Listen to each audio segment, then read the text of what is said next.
दोस्तों आज की कहानी सुनने के बाद आप सभी में एक अलग ही टाइप की एनर्जी आने वाली है, क्योंकि जब जब मैं इस कहानी को याद करता हूँ, पढ़ता हूँ, तो मुझे हर बार इसके पीछे छिपे हुए मैसेज से हिम्मत मिलती है, ताकत मिलती है और मैं अपने सपनों पर लगातार काम करने के लिए मजबूर हो जाता हूँ। और वो क्या डीप मैसेज इस कहानी में छिपा है, वो आज मैं आप सभी के साथ शेयर करने वाला हूँ। तो चलिए इस कहानी को शुरू करते हैं और वीडियो के एंड में मैं आपको बताऊंगा कि ये कहानी क्यों मजबूर करती है मुझे अपने सपनों पर काम करने के लिए। तो चलो इस अमेजिंग कहानी को अब शुरू करते हैं। एक गांव में हीरे का एक व्यापारी रहता था, जो उसके समय में शहर का सबसे बड़ा विशेषज्ञ माना जाता था। लेकिन एक दिन की बात है, किसी गंभीर बीमारी के चलते उसकी मृत्यु हो जाती है। अब उसकी मृत्यु हो जाने के बाद उसके घर में केवल उसकी पत्नी और उसके 2 बेटे होते हैं। उसका बड़ा बेटा एक बार किसी काम से शहर जा रहा था, तो उसकी माँ ने बोला कि बेटा, तुम्हारे पिताजी मरने से पहले एक चमकीला पत्थर छोड़ गए थे। तुम अगर बाजार में जा रहे हो तो इसकी असली कीमत पता करके आना, और ये बात ध्यान में रखना कि तुम्हें इसे बेचना नहीं है, बस कीमत लगाना है। तभी वो युवक सबसे पहले पत्थर लेकर सब्जी मंडी पहुंचा और सब्जी बेचने वाले चाचा से बोला कि चाचा, आप मुझे इस पत्थर के बदले में क्या दे सकते हो? आपको क्या लगता है इसकी क्या कीमत हो सकती है? चाचा बोले कि मैं तुम्हें इस पत्थर के बदले में 2 अमरूद दे सकता हूँ। वैसे तो इस पत्थर की कीमत इतनी भी नहीं है, लेकिन मैं सोच रहा हूँ कि इस पत्थर को मैं सब्जियों की तुलाई करते वक्त काम में ले लिया करूंगा। तभी युवक को यह भाव कुछ सही नहीं लगा और उसने सोचा कि क्यों ना वो एक बार और कहीं और जाके किसी से इसकी रियल कीमत का पता करे। और यही सोचकर वो आगे बढ़ गया।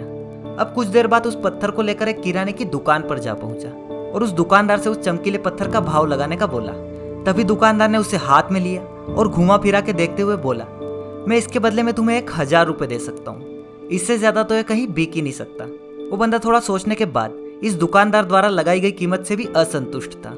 अब वो युवक घूमते फिरते इस बार एक सुनार के पास पहुंचा। सुनार ने पत्थर को ध्यान से देखने के बाद उसकी कीमत 50,000 रुपये तक बता दी। जैसे ही उसने 50,000 सुना, वो इस कीमत को सुनकर सोच में पड़ गया कि आखिर ऐसा कैसे हो सकता है। कोई इसे 10 रुपये में भी मुश्किल से ले रहा है और कोई इसके 50,000 रुपये देने को भी तैयार है। ये सब सोचने के बाद उसने डिसाइड किया कि आज वो इस पत्थर की असली कीमत पता करके ही घर जाएगा। अब वो इस पत्थर को लेकर शहर की एक फेमस हीरे की दुकान पर जा पहुंचा।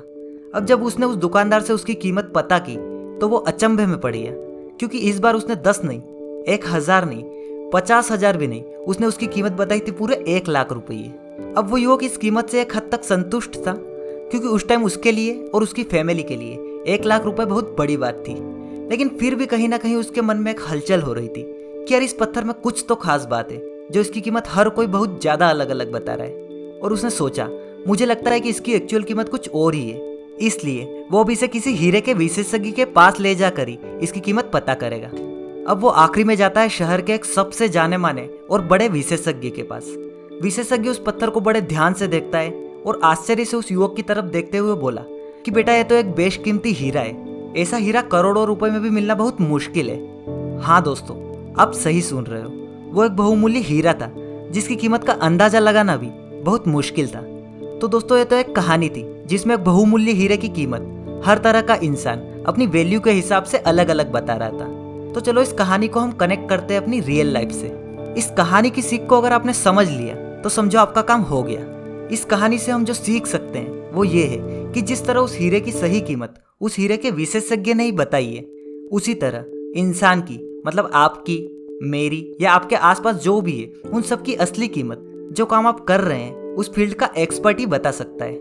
मान लो इस वक्त आप कोई काम कर रहे हो और उसके प्रति सीरियस हो, और आसपास के लोग या आपके फैमिली वाले लोग आपके नए आइडियाज समझ नहीं पा रहे हैं, आपके नए प्लान्स वो समझ नहीं पा रहे हैं, और बात बात पर आपको बोलते रहते हैं कि तू ये मत कर, इसमें कोई भविष्य नहीं है, या इसमें आगे जाके तेरा कुछ भी नहीं हो सकता।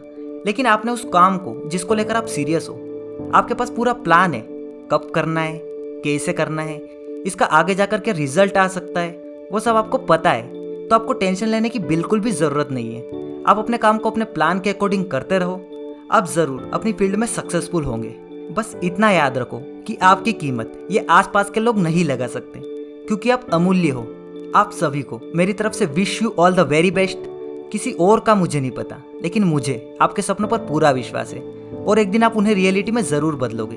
थैंक यू सो मच आप सभी का, क्योंकि आज आप सब लोगों के प्यार और सपोर्ट की वजह से हमारी YouTube फैमिली 1000 की हो चुकी है। मुझे पता है ये कोई बड़ा आंकड़ा नहीं है, लेकिन अगर आप सभी का प्यार ऐसे ही बना रहा तो बहुत ही जल्दी हम एक बड़े मुकाम पर होंगे। तो बस यार, आज के लिए इतना ही।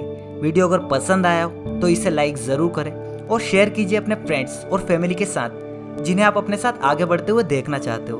और अगर आप ऐसे ही नॉलेज की वीडियो कभी मिस नहीं करना चाहते तो चैनल को सब्सक्राइब करके बेल आइकॉन जरूर दबाएं।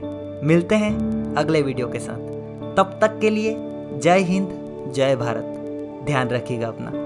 Thanks for watching.